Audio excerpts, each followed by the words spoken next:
Hello everyone, it's Richard Lewis here again with another video. New microphone, new sound setup. Hopefully I've tweaked it right. And this video may be a little bit rambly and all over the place. I've tried to kind of storyboard it a little bit. But I just wanted to speak honestly and from the heart, I suppose, is a way of putting it.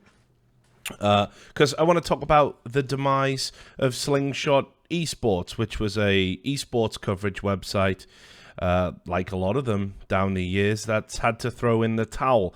And I knew a lot of people over there, and I knew the guys who founded it, and it kind of got me thinking about just where we go in terms of independent esports coverage.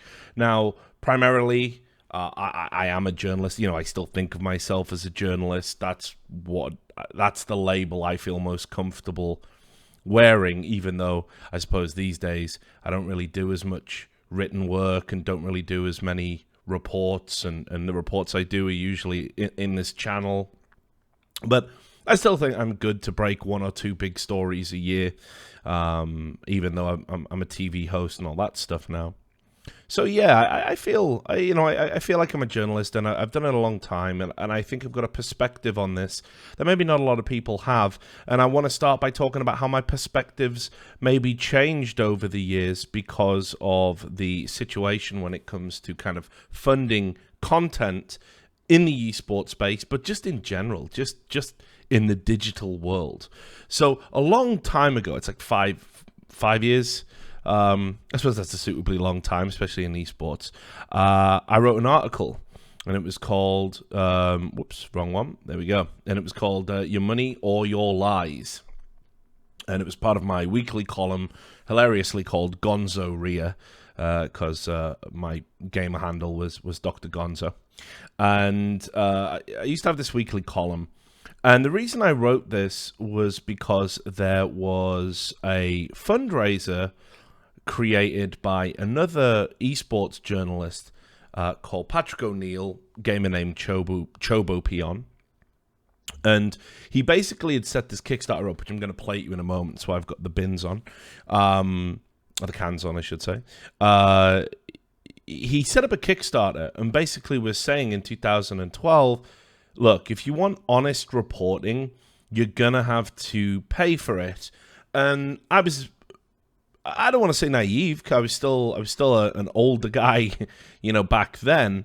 But it did stick in my craw a little bit, and you'll probably see why. And I gave Patrick a pretty hard time. Now, if I'm being honest, looking back, some of that there was a back and forth. I got a lot of shit from people who were on the StarCraft beat because I wrote a lot of articles basically calling out these like sacred cows in the StarCraft community, most notably the Land of Broken Promises, which is what put me on the map in the StarCraft community, along with my interviews that I used to do at events. And so I was skeptical of Kickstarter culture. I still am. I think Kickstarters are they've got to be watched. They've got to be monitored. You can't just blindly throw money at something. You see so many examples of terrible Kickstarters that have no intention of reaching completion, or are badly managed, or put out a substandard product at the end. And it's basically, it is almost fraudulent in the way that they operate. And I've seen this way too much, and I certainly saw it in StarCraft, where we had a slew of documentaries. I'm still waiting on some of them, honestly, to come out, despite promises and money being pocketed, and the community just gave up. And I wanted to go out and bat for that community and basically, be that voice, right? So there was that. Then on top of that, I sort of took issue with the way it was framed, and that is, if you give me money, I will tell you the truth, which is why the column was called Your Money or Your Lies. I opened the column. I was probably a bit pretentious back then compared to how I was, and I opened it with an extract from a speech made by Joseph Medill of the Chicago Tribune way back in 1869, where he talked about the importance of independent journalism. And I'll read you the quote. It's one of my favorite. It's one of my go-tos, and it shows that even way back when, over all that time ago, over 100 years ago, people had a very clear sense of the importance of journalism, which is something I've always felt passionate about. And it says, preserve your independence of all demagogues and place hunters, and never submit to their dictation. Write boldly and tell the truth fearlessly. Criticize whatever is wrong, and denounce whatever is rotten in the administration of your local and state affairs, no matter how much it may offend the guilty or the would-be leaders of your party. Make an earnest and conscientious journal, establish its reputation for truth and reliability, frankness and independence. Never willfully deceive the people or trifle with their confidence. Show that your journal is devoted to the advocacy and promotion of their temporal interests and moral welfare. And I take all that stuff very seriously. Anybody who knows me knows I take this shit seriously. Some would say too fucking seriously. Like, I get very agitated when people say, oh, you're no kind of journalist, you know, you're a hack, you know, whatever it is. And that's because of the way I define myself and the standards that I hold myself up to. So, because it's you know, in the core of my being, that's what annoys me. And even though I only, you know, most of my work's been done in esports and gaming, I always held myself up to that standard. So anyway, I'll show you the Kickstarter at the time. It's still up, and again, I'll show you some of the parts that I still sort of maybe have a little bit of an issue with. But I certainly believe now I probably went a bit too hard at Patrick at the time, and he might have been a little bit ahead of the curve in a way that I wasn't. You know, and I've been wanting to say that just in general for a while anyway. But here's the Kickstarter. I'm just going to let it play, and you can make your own decision about it. So you say you want independent journalism in esports. Let's think about this. Instead of smooth-talking CEOs, you'd like to hear the truth. Instead of short and polite YouTube interviews, you'd like to hear the truth. Good or bad, but always fair, always interesting, you'd like to hear the truth. Instead of friends patting each other on the back for an hour, instead of he said, she said internet flame wars, you'd like to see a journalist find out what matters most to you. You'd like to hear the truth. I can see we're finding a common thread here. The Esports Reporter is a project in which the community can raise the money to finally have that independent journalistic voice be heard. The esports community, which has asked for this again and again, will finally have the chance to put their money where their mouth is to build esports a little higher in one stop. No team or league can provide independent journalism, but teams and leagues have the loudest voices today by far. Almost no outlet will go against the grain and hire a journalist willing to play with fire because they will be punished for it. Big sites don't see why it's worth it for them to get involved in the inevitable controversy of journalism. Journalists can't do their jobs properly because no one wants to pay them to do the job of an actual journalist. Doctors have informed me that journalists cannot live off of Reddit karma and retweets. Anyone needs a salary to live, and a journalist needs it especially to stand firm whether or not moneyed interests, such as teams, leagues, and other big companies, want to hear what a loud, articulate, and independent voice has to say. Let's change that. I'm Patrick O'Neill, and you know me as Chobo Peon. You may know my work with MLG, GameSpot, SK Gaming, ESFI, Team Liquid, The Executives, SC Center, The StarCraft Report, The StarCraft Bible, A History of Esports, and, well, you get the idea. I've been in the esports community for over 10 years, and I've been in the industry for over 2. I'm a writer, I'm a content producer, and I've been doing my best to find a way to be an independent journalist for a long time. It's not easy. I want to be your independent journalist. I only need your support to do it. Please, give generously to this project and share it with all your friends. Post it to forums, post to different esports Reddits, tweet, and get the word out. If this is funded, I will deliver independent esports journalism to you, no holds barred. The fear of burning bridges that holds back most would-be whistleblowers in this industry will be lost. The mediocre paying jobs that esports might provide is not enough to shut any journalist up as long as the community supports them.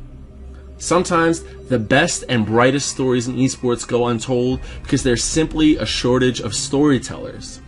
Other times, it can get so dark behind the scenes of esports that it becomes hard to see what's right in front of you. Sunshine is the best disinfectant. Let me show you. This will be a journalist speaking truth to power, not companies speaking hype to customers. This will be a journalist telling good stories and bad, but always interesting, always fair, and always worth hearing. There are too few people in esports who fill the role of journalist.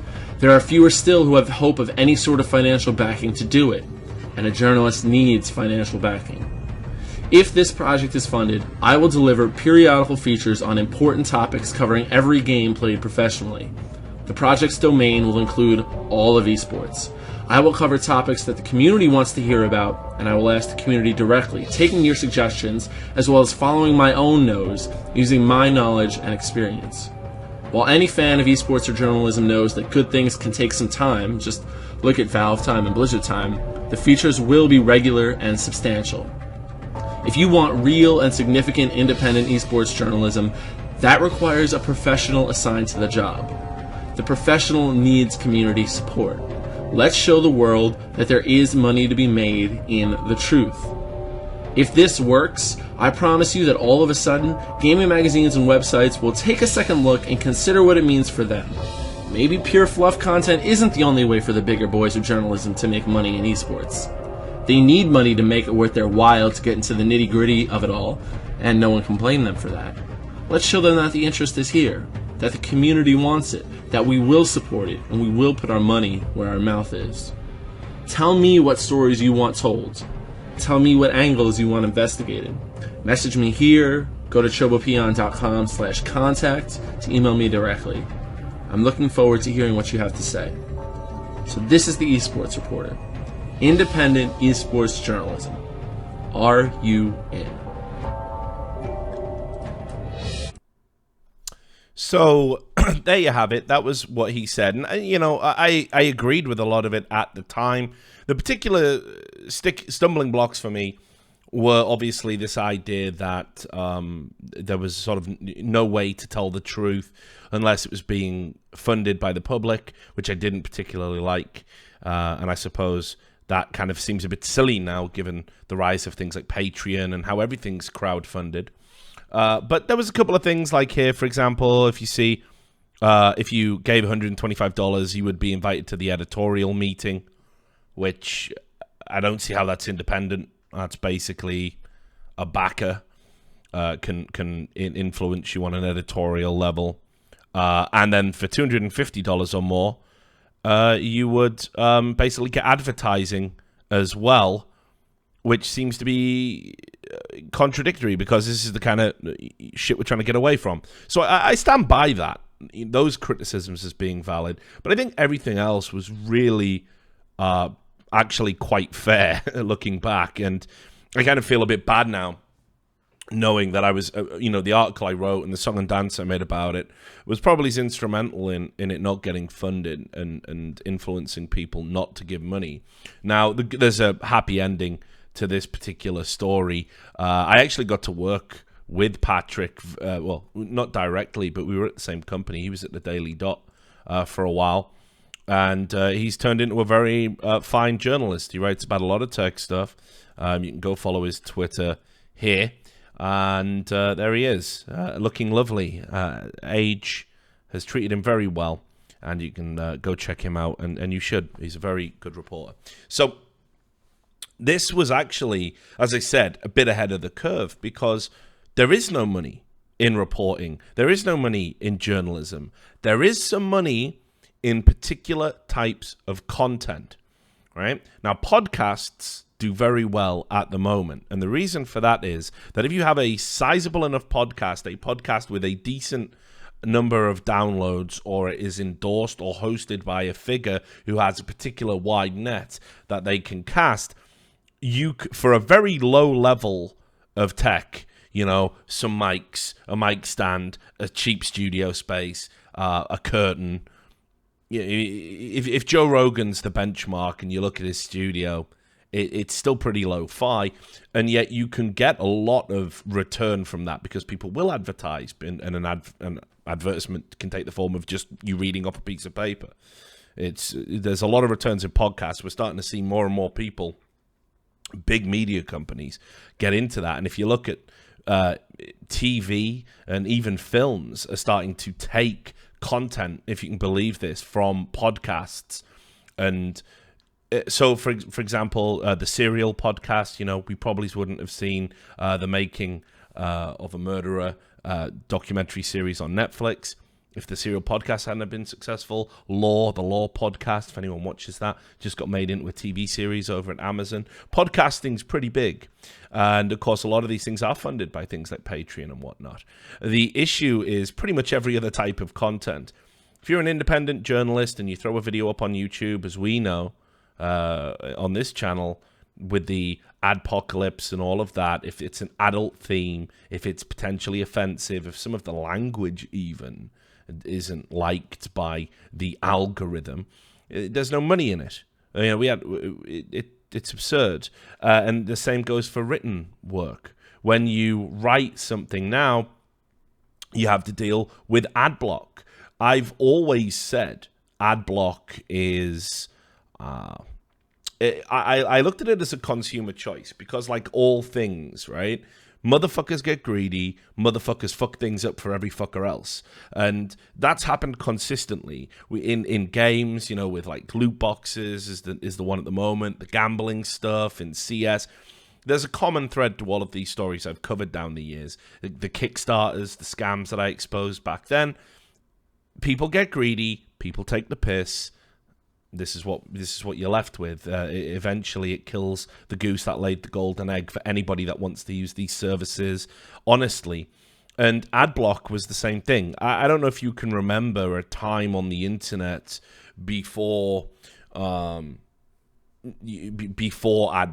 I can. And let me tell you, it got real fucking depressing when you wanted to go to your favorite fucking website and you had to go through 50 fucking pop-up ads. Smash this phone to win an iPhone. Blah, blah, fucking screamers, all of this shit. It was horrible. The internet was a horrible place. People didn't give a fuck. Malware, like unclosable ads. Really, really shit. And adblock was a boon. It made browsing the net and going to certain sites that would that didn't exercise quality control when it came to advertising. It made browsing those sites easy again, tolerable again. And I got to be honest, adblock kind of became a bit of a shakedown, didn't it? Because if you pay them enough money, they'll whitelist your ads. So no one really cares about the consumer, I suppose. But here was the problem. Digital media, it was in a bubble. It was a big boom industry, and it worked because of click-through ads and sales and reach and exposure on the emerging technology of the internet. Now, go fuck yourself. You can't live off click-through ads. If that's your business model, you are already bankrupt. You just don't know it. And if you think I'm just talking about small esports websites when I talk about this, I'm not. I am talking about the biggest media companies. All their news divisions are run as lost fucking leaders, pretty much. They have to be, because you must, first of all, you've got to separate corporate interests from reporting, ostensibly. We know that doesn't happen, but in the ideal world, you can't have today's headlines brought to you by PepsiCo. That's not cool, especially if there was one of the headlines was, this just in, PepsiCo is the best tasting soda on planet Earth. This would be a dystopian nightmare that we're actually probably not too far away from, honestly. So it's very hard to make money on this stuff, and it gets harder when, hey, I go to a website, and you must have noticed them now, little boxes that pop up and say, hey, could you turn our block off? Could you white label us? Could you do this? Could you do that? And obviously the consumer don't want to fucking do it because they've been burned in the past, and they don't want ads that pop up and take up your time and obscure the content. The internet consumer wants to get into the content quick. Now, again, I've always spoke up in the esports industry. There was team owners and people like that. They used to call anybody who used ad block scum. They legitimately said, you're scum and you're killing the industry. Yeah. And I was like, they're not scum. They're just operating from a point of their own interests. And if we had decent ads and it was regulated, this wouldn't be necessary. But to be fair, in between both of those viewpoints, there is the fundamental truth that if you use ad block, you are actually depriving the people that create your content of money. This isn't an easy issue. This isn't cut and dry. So it's a tough one.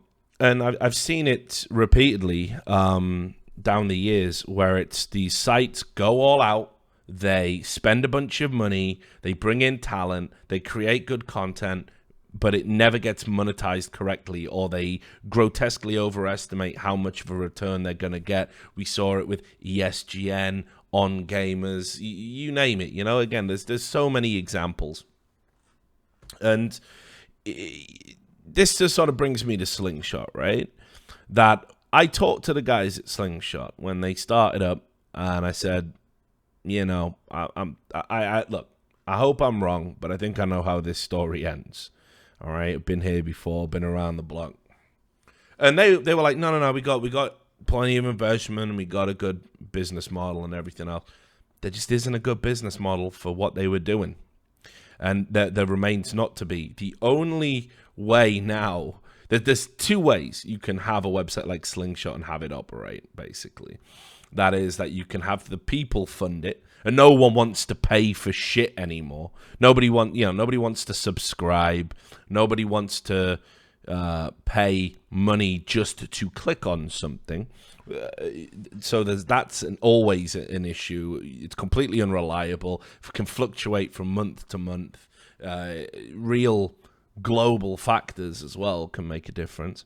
If it's a recession, guess what the average family's going to do? Things like Netflix are going to get turned off, right? And then the other way of doing it is you have a big corporation that has profitable businesses, and they funnel money into this loss leader, and they say, don't worry though, we're never going to tell you what to write. And it's problematic, because then you end up like situations like the Esports Observer, pretty much funded by Jens Hilger's Bitcraft Holdings, and they're not reporting on things that are detrimental to the businesses funded by Bitcraft Holdings, and they didn't disclose until I called them out about it in a video. And you'll see more things like that. That's the future. It's not even that I necessarily blame the Esports Observer for that, even if they are just a glorified mouthpiece for the corporate interests of yet another VC firm in the space. The reality is that they couldn't exist if they didn't do that. So is it better to have them exist and they're 10% full of shit, maybe 50% full of shit, but the other 50% ain't full of shit? Or do you not want them to exist and then, all right, that's 50% less bullshit, but 50% less good reporting? So Slingshot, anyway, they did the announcement about closing down. And, it's sad because they had some really good fucking reporters.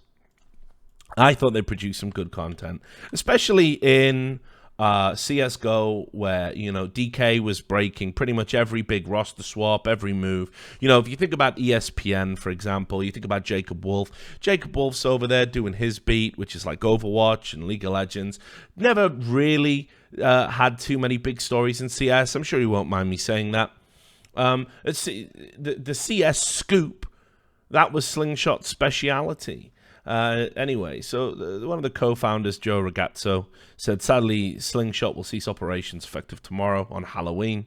We launched Slingshot because we wanted to do great esports journalism. I think under editor Vince Nairn's leadership, we did produce great work. We didn't fail in this regard, and I owe a debt of gratitude to all the writers and contributors who worked with Slingshot over the past 2 years.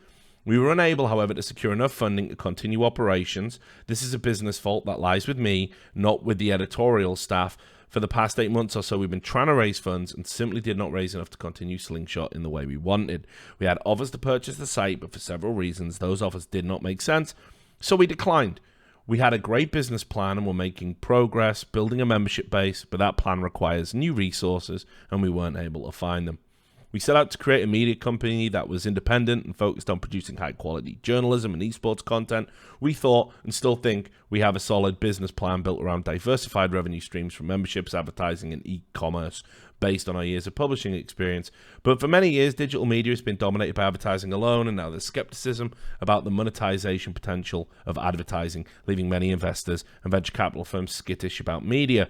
Some of the investors we spoke with were all in on social video, which we don't think makes for good journalism or works as a long-term business strategy. Esports needs an independent media outlet. I urge anyone who is a fan of Slingshot to support the other independent native media in esports. There needs to be someone willing to report on wrongdoing. Someone needs to stick up for unpaid players and investigate the inner workings of the industry as it expands and experiences growing pains. I wanted this to be Slingshot, but it seems that will not be the case. So please support other independent media. Anyone who contributes to the Patreon we launch will be refunded, blah, blah, blah. And you can, pick up the rest of the writers, DK, Stephen Chu, Andrew Kim, Emily Random, Vince Nen. You won't find many better than this crew. Sorry it had to end this way. So it was always going to end this way. This is the fundamental problem we've got. And that is that the community attitude to this type of content, very perplexing, very baffling. I get told all the time, it's a mixed bag. Obviously, some weeks I'm a Nazi. That's what people say about me, right? Some weeks I'm a piece of shit. I'm a deplorable human being. Other weeks, I get told, wow, where would esports be without you? Where would Counter-Strike in particular be without you? You've broken so many stories. You've helped so many players. But the reality is, people don't actually give a fuck. People don't give a fuck about making sure the effort that goes into producing these reports, producing these contents, is rewarded. For example, it starts at this end, which you can probably get away with. I put a video out, video finds its way onto Reddit. Someone types TLDW, please. Somebody gives them the bullet points to the video. That person has had the benefit of knowing what my opinion is without even clicking on the video, which, if they were using ad block, doesn't really give me anything except an additional click. So I can say to a potential sponsor, hey, look, this video got 30,000 views. Enough TLDWs, it doesn't get 30,000. Only gets 20,000, 15,000. Where do you draw the line? People want to know what I think, but they don't want to actually have to watch the video to know what I think. And people say, oh, you make your videos too long. Blah, blah, blah. It is what it is. It's interesting, isn't it, that we exist in a time of fucking spoiler culture, but no one gives a fuck about just basically disseminating someone's video, putting a post about it on a website that generates nothing for the content creator, and everyone says that's fine. But whatever, that's, I say, that's a very minor pet peeve. You're never gonna get rid of that. But then I see things like the misuse of archive.is. Now, archive.is is a very important website, and it fits a particular niche in the sense that people will try and be dishonest about their reporting. They'll report it one way, and then make a change, and they won't make it known they've made the change. People will just delete whole articles, whole tweets. Some of these things can be very incriminating. And what Archive.is does is it captures them in time as they were with a timestamp so they can never be deleted. They're preserved. So this is a good way to hold people bang to rights if they lie or cheat or whatever. So it's a very important website. What I never really liked it being used for was to effectively demonetize content creators. Yes, everybody knows I am against huge swathes of the mainstream gaming press. I think they are risible. I think the way they treat gamers is a joke. I think their attempts at fucking think pieces are garbage. I think the way they shoehorn their stupid, fucking, ill-informed views about politics or whatever's going on into an article about the latest Mario game. Mario still has a problematic problem with domestic violence. Like, right, come on, dudes. He doesn't, does he? He's a fucking fake, fictional Italian plumber who eats magic mushrooms and sees lizards. He doesn't have any of the things you say he does. And they do this across the board. They do this for every game, and they just treat games like absolute shit, and have done since the 2014. They use their reach and influence to basically promote their friends' games and promote the games they think you should be playing. Don't give you an honest review about the games. Don't even look at games anymore from a technical perspective. They say, I played this game and it hurt my feelings. not I played this game and I actually got tearing and stuttering on this graphics card, which is an essential thing gamers want to know about. They don't do that anymore. That's what the games press has become. That said, that content, even if you want to click on it just to criticize it, that person, that creator, has gone out of their way to create something for their audience and for a audience. And part of being divisive is that you bring people in to read the article and disagree. And back when we had comment sections, if you can remember those, people can put their dissent in there. That's part of the creative process. When you archive it and you take it away from the website and take it away from the content creator and you effectively demonetize them for their labor, I understand why, again, you might want to exercise the right not to give them money. But if you enjoy the content, and you and I believe fully you can enjoy content that you actually despise. I think reading an article that works you up and makes you go on a diatribe on Twitter is in itself a form of perverse enjoyment. Then you should at least give that person a click. You're using ad block anyway. Where's the harm? So I hate to see that, and I don't necessarily advocate for that. I think if I have in the past, I'm not too sure. I certainly don't now, but I don't think I have. I'd be interested to see if anybody could find anything contradictory to that. So the other thing, you'll just see people, for people browsing on mobile, and they copy-paste the whole article into a Reddit comment. Like, are you fucking serious? Are you people serious? I've seen this loads, right? And I just happens all the time. A new site or a blog will publish something. It'll go on Reddit. It'll get the Reddit hug of death, right? Which is where too much traffic effectively DDoSes it, and it comes down. Because of poor hosting, because they're not used to that amount of traffic, so they have a diminished bandwidth or whatever. And people say, it's their fault, isn't it? Websites shouldn't go down. All I want to do is read the content. Doesn't matter if I bankrupt the content creator so I can never read the content again. I want my content, and I want it now, and I want it free. And I've said this for years. This isn't new. I told people pay-per-view was going to be coming in esports, and everyone's mad and resistant to the idea. Pay-per-view should come to esports, guys. I'm telling you, and if you're against it, you're in for a bad fucking time, because salaries are up, jobs are up, production value is up, reach is up. There's all these people watching and no one's paying. We've got venture capital firms investing, right? That's basically throwing money at something. Maybe we sell it later, or maybe it gets profitable.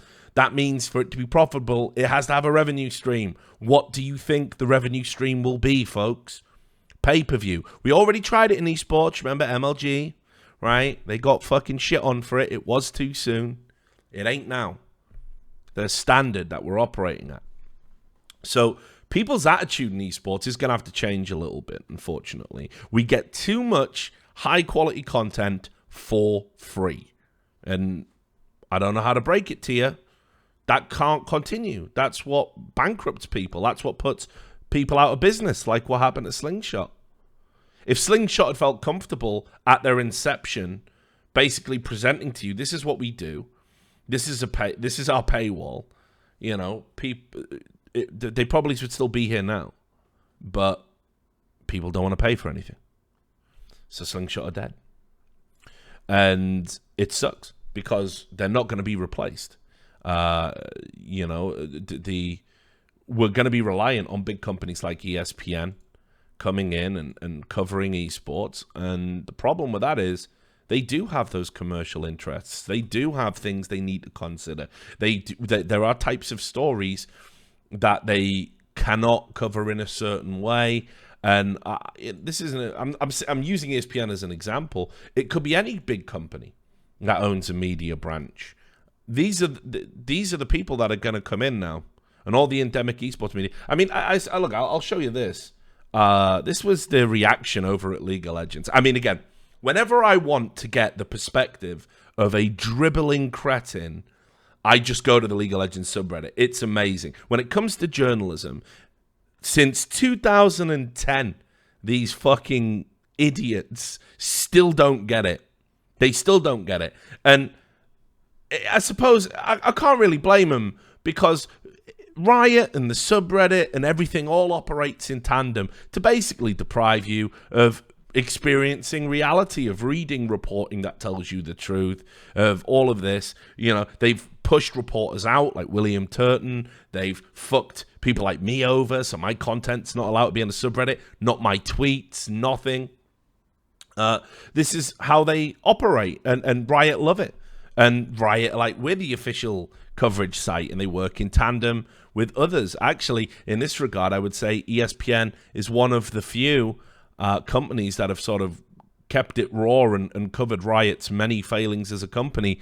Doubt that would have happened if that deal went through, though, where ESPN and League of Legends were looking to do some sort of deal before the ML BAM thing got announced. So let's have a look, right? This was the reaction to Slingshot going down over at League of Legends. And it just blew my mind. People calling them clickbaits. They used faker quotes. Just got to say, a little pet peeve of mine. If you use the term clickbait, please understand what clickbait is. I'll explain it to you. So you can click this in isolation if you want and spread it around. Clickbait, right? It means I am baiting your click by offering you something that isn't in the article, or intimating there is something so great in this article, you must click it. An example of clickbait. Doctors hate him. You know, this one trick will make you live forever. Of course, there is no one trick that makes you live forever. You get in there and it'll be something very benign and stupid, like, oh, if you eat less saturated fat, on average, you'll live 2 years longer or something. You know, you're like, oh, great. Sort of knew that. Okay. Or it'll be 10 ways to get the girls. Number 6 will blow your mind. So, well, what's number 6? Holy shit, it's mind-blowing. Not only do they get one click from you, usually these sites are on multiple pages, so to even get to 6, I got to click 6 times. That's clickbait. Using a clever headline or a quote that makes you want to read the article is not fucking clickbait. That's just good editorial work. That's what it's supposed to be. If you call that clickbait, you are a fucking idiot, and you're not equipped to have an opinion about journalism. Because if you can't grasp that, right? What's the first thing? Okay, again, for the idiots, what do you get told at school about when you write a title? You know, on a article, an essay, you write those, yeah. What do they say? You know, like you gotta make the intro. Don't just rework the question. Make it something that draws the reader in, right? That's what they say to do. That's what you get advised to do. Do you know why? Because that's what makes people read the fucking rest of it. That's what a headline is supposed to do. So, all right. It's also supposed to give you some information, of course. It's different when it's an interview. If you take a choice quote, again, that's just an industry standard. To call that clickbait is absurd. But whatever. So they were like, oh, they must have run out of fake quotes. That's like the top comment there. Not really surprising. I didn't really like their interviews. The competitors were doing it. Somebody says here, that's sad. They occasionally produce some great content, which is true. And then everyone produced better content, and it killed the smaller competition, the Score and Blitz Esports. Well, no, that's not how it operates. You don't kill it.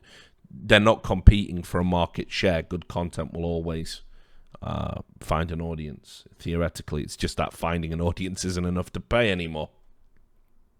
The problem is occasionally in not acceptable performance. I don't even know what that guy's trying to say. I guess saying they're not acceptable.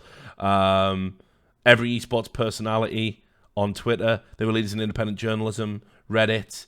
We only upvoted fake quotes, so that's all they ever did. This guy's a fucking genius. He nailed the problem. Only 9 upvotes, of course. And, you know, there's some other bits and pieces, you know, people just saying, like, it's, you know, it's bad. Some of their content was awful, you know, people calling out Andrew Kim, their content was subpar anyway. As if that's a good thing, as if, oh, well, they produce subpar content, so Fuck them forever. Because obviously, if we have lots of outlets all producing independent content, that would be terrible, wouldn't it? I mean, that would be awful. There would be zero chance for them ever producing anything good just because you didn't find anything you liked. So, and this is what I mean. Those people there, like, rejoicing in the death of a truly independent outlet. I mean, they were beholden to no one. They took on some pretty big stories.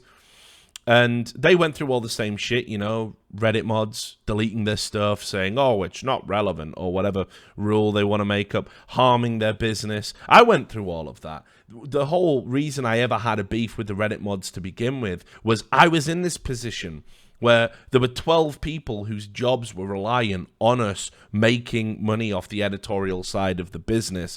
I was the editor. We were producing good content that was perfectly fine. It was within Reddit rules, but the Reddit mods deleted it.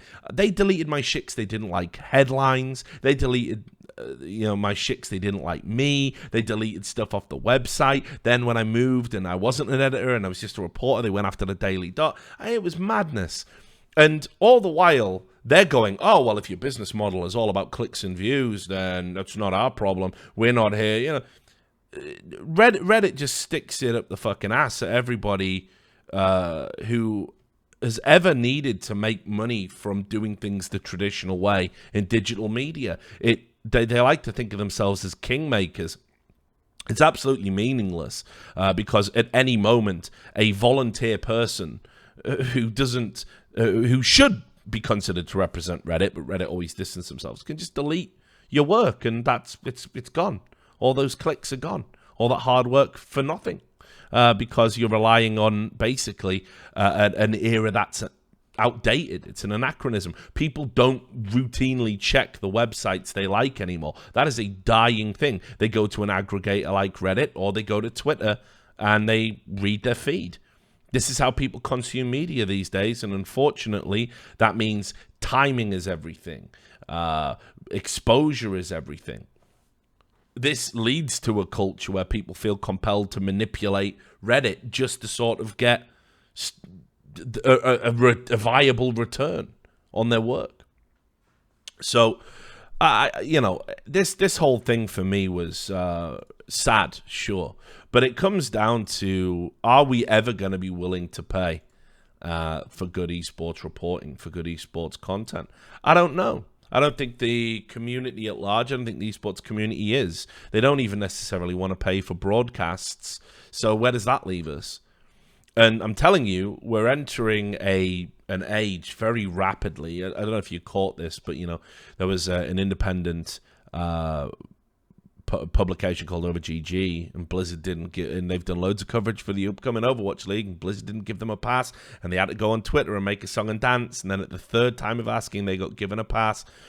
There's a future here where games developers are going to have the coverage site for their game, and all the independent media that will be exposing their bullshit and their lies and protecting consumers will not exist because they won't get the clicks, because these developers will reach out to Reddit mods and basically say, hey, delete anything that's not from our site. Here's a backhander for you. Sign this NDA. Don't worry. It's all good. And nobody will give a fuck. And sites like Slingshot will come and they will go. And anybody that wants to make an independent site right now, you're on a hiding to nothing. It really has to be about the community. I don't know if people can do that. I don't know if a Patreon's enough these days. I don't know, because what you might get in a Patreon, I mean, you saw, for example, Chobopian only wanted $6,000 for his staff of one, right? And that probably would have gone pretty quick. If you want to go to events, do field reporting, dedicate weeks at a time to a story, you're going to have a real fucking tough time. So, once again, about twice a year, I'll talk about the state of esports journalism. I think we're entering a pretty rough time. I think the death knell of Slingshot Esports shows that funding independent reporting is impossible. I mean, I couldn't live on the money I make from doing my independent reporting. I have to have a job, and that actually means I do less reporting. It's fucked up, and I'm sad. I'm sad they went under, even though I kind of felt it was inevitable. And yeah, I hope the community start to think just a little bit about how they engage with these websites, how they consume content, and being willing to pay for things that benefit you. Slingshot, when they publish these stories, you can argue, well, it doesn't really benefit me. If you get any enjoyment about like even things like roster speculation, or if you care about players being paid and companies that fuck people over being held publicly accountable, you gotta kind of put your money where your mouth is. Just whitelist these sites would make a big difference. And yeah, if they use shitty ads, call them out on it. Write to them to say, don't use these ads anymore. But we got to get a bit more creative about how we engage with actual content that matters. Because the fluff that gets the numbers, the fucking fake powder puff interviews, the, oh, look, here's double lifts for the billionth time. You'll get ads, you'll get pre-roll for that because it's non-offensive. It doesn't harm anybody. It doesn't shut anybody's business down. It doesn't make people question the big, wonderful fireworks display that is esports. What you'll never get a company wanting to put pre-roll on is a fucking expose into another company and how they're doing all this shady shit. It's going to have to come from either within, like we're just going to have to pour money into a hole just to make it work, or it's going to have to come from you guys. And I never thought I'd be saying that, but digital media is in the toilet. The only thing that's making money right now, as I see it, is podcasting. It's tough. So anyway, look, to the people who support my channel and therefore by extension do support independent reporting, I'm very grateful to you all. I say it. I think anybody who watches my stream or whatever knows that I'm grateful. But think about other outlets and where you can put your attention, because next time a Slingshot comes along, I don't want them to die in 2 years and cast a bunch of good journalists into the wilderness. That can't keep happening. And you guys can definitely make a difference. Anyway, I said it'd be long and rambly and blah, blah, blah. I hope the audio was okay. If not, I'll tweak it for the next video. And I hope you'll join me. Until then, take care.